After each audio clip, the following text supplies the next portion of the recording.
Apa hasil dari program vaksinasi hepatitis yang dilanjutkan kembali setelah pandemi tahun 2021? Hasilnya, angka penularan hepatitis menurun secara signifikan karena cakupan vaksinasi kembali meningkat setelah tertunda akibat pandemi.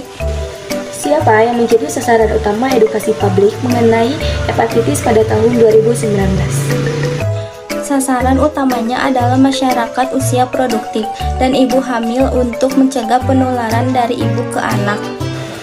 Kapan penanganan hepatitis sempat terhambat akibat pandemi COVID-19? Penanganan sempat terhambat pada tahun 2020-2021 ketika pelayanan kesehatan difokuskan pada penanganan COVID-19, di mana pelayanan deteksi dini hepatitis mulai ditingkatkan pada tahun 2018. Pelayanan deteksi dini ditingkatkan di puskesmas dan rumah sakit daerah di seluruh Indonesia.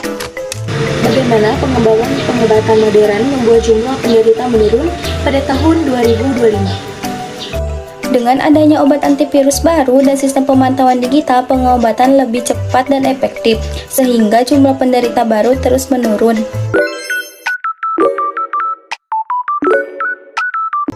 Apa perubahan penting yang terjadi dalam penanganan penyakit diabetes pada tahun 2016? Penggunaan teknologi digital dan perangkat pemantauan glukosa berkelanjutan yang semakin canggih dan terjangkau. Kapan alat digital pengecek gula darah mulai digunakan oleh pasien? Alat pengecekan digital mulai digunakan sejak tahun 1970-an. Di mana pasien bisa melakukan pemeriksaan kadar gula darah sendiri tanpa ke dokter. Pasien bisa melakukan pengecekan kadar gula darah sendiri dimanapun dan kapanpun itu, seperti di rumah, kantor, dan lain sebagainya. Siapa yang mendapatkan manfaat terbesar dari pengembangan teknologi insulin pump? Alat ini membantu meniru cara kerja pankreas yang sehat dengan memberikan dosis insulin basal dan bolus secara otomatis.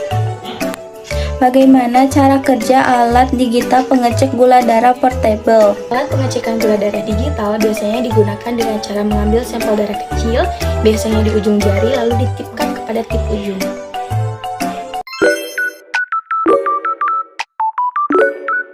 Meli, kira-kira apa ya yang menyebabkan produksi padi menurun pada tahun 2020?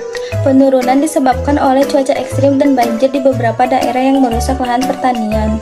Siapa yang memberikan bantuan alat modern pada tahun 2017? Bantuan